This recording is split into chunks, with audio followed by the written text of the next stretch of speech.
So going into the Geographic Information Technologies article by Harrison and his colleagues, this article's the research goal is to understand the role of information and technology in response to attacks on the World Trade Center, and as well as the influences of the response on the subsequent work of both government agencies and private organizations. So it looks into the short-term effects of the event and the long-term effects of response on policies, organization design, and technical system by using the adaptive, by analyzing it through the adaptive structuration theory and Orlikovsky's enactment in technology in practice. And in this research work, they had a more exploratory study, and through the partnership between the Center of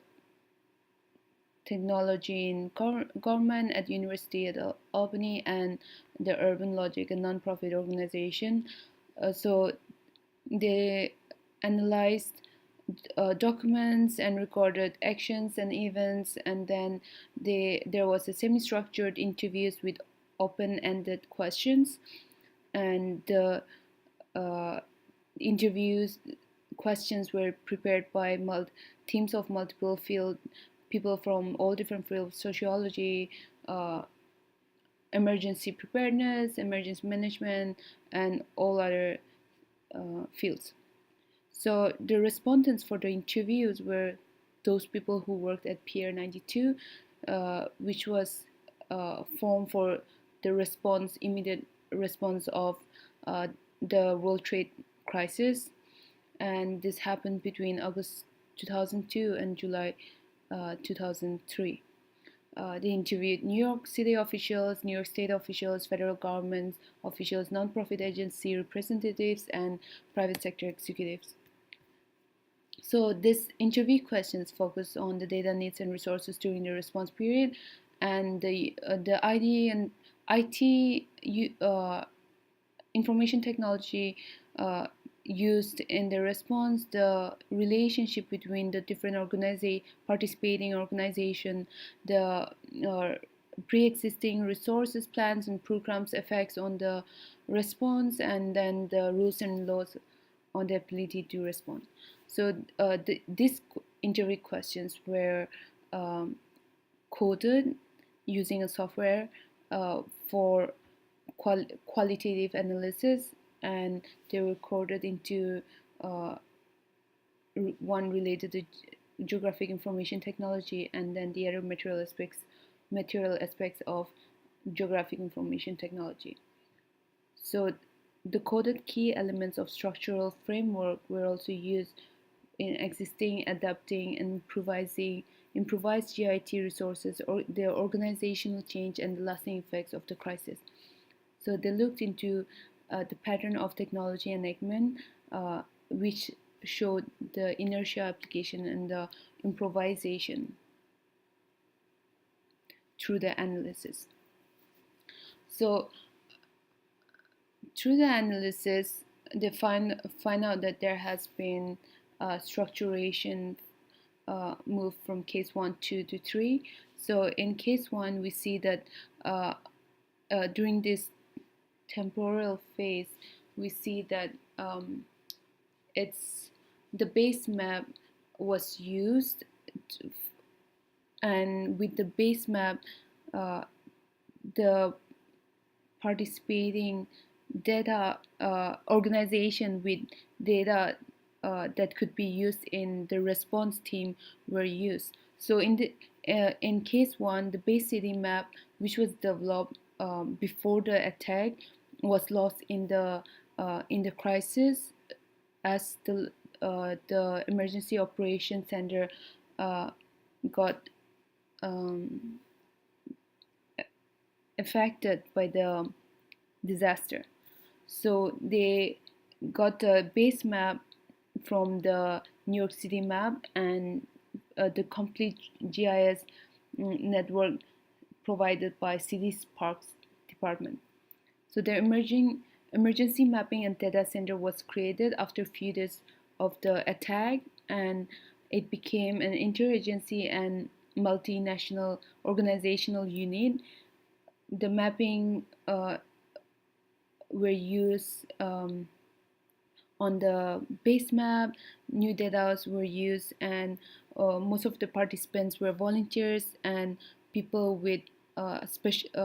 specializations in geographic information technologies. And through the EMDC, uh, they found out the importance of geographic information technologies um, in emergency response, and through this emergency response, there has the geographic information technology was highly improvised. So in case one, the norms for collaboration led to data sharing, as before this most of the data were privately owned, and there wasn't a lot of information sharing or data sharing between the multi organizations participating in that emergency. But because of the environment, the the situation, the particular situation, and the need for that data led to the change in the norms for collaboration, and which led to data sharing. And in case two, we see that um, there was emergency management online locators system, uh, which was which is an interactive web-based mapping application, was completed and uploaded 6 weeks before the World Trade crisis. And this was used for further technological improvisation, as they could use that uh, web-based application for communicating and sharing information among each other in the response of the disaster. So they use this for zoning areas of damage, and the danger zones, and for residentials, and then the air pollution level, and all the different buffer zones that they could implement on the map. And this was essential in the first response and communication between multi-organization. This increased the quality of information, and along with the New York City map and EMOLS and the internet, it made it possible to make quick, uh, faster, uh, quick and better decisions.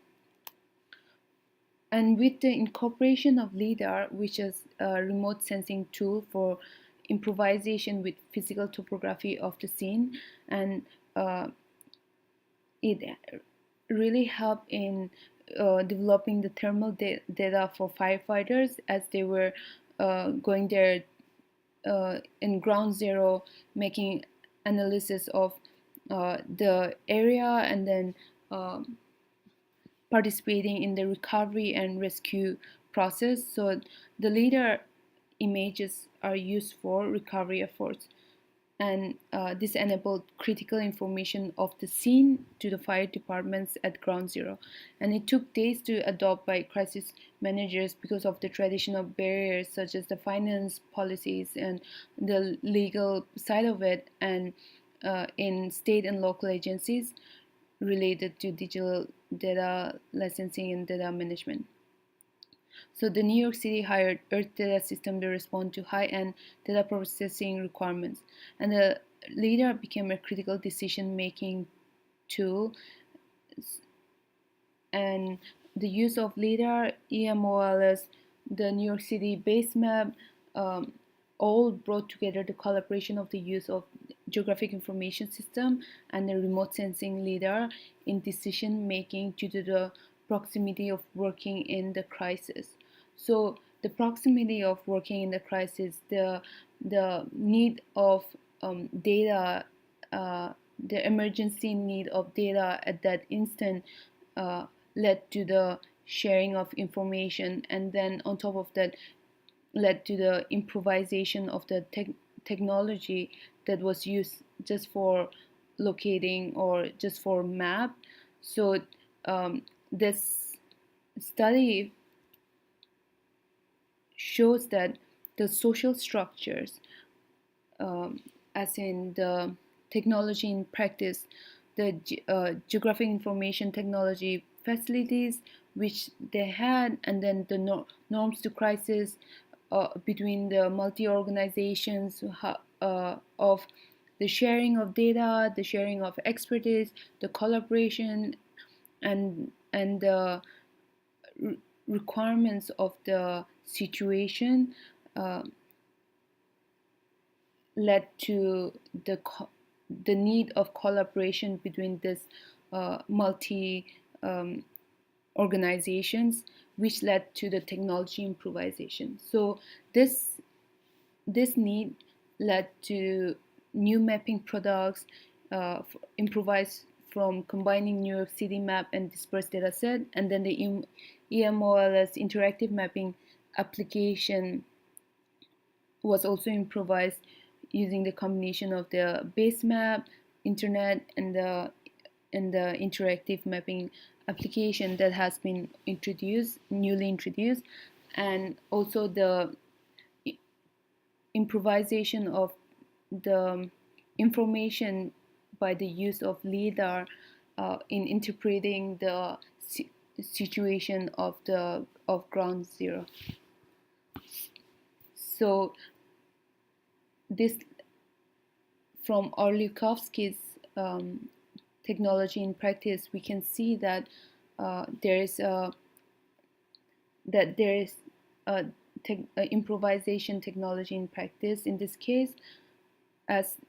there has been improvement in the technology that has been used.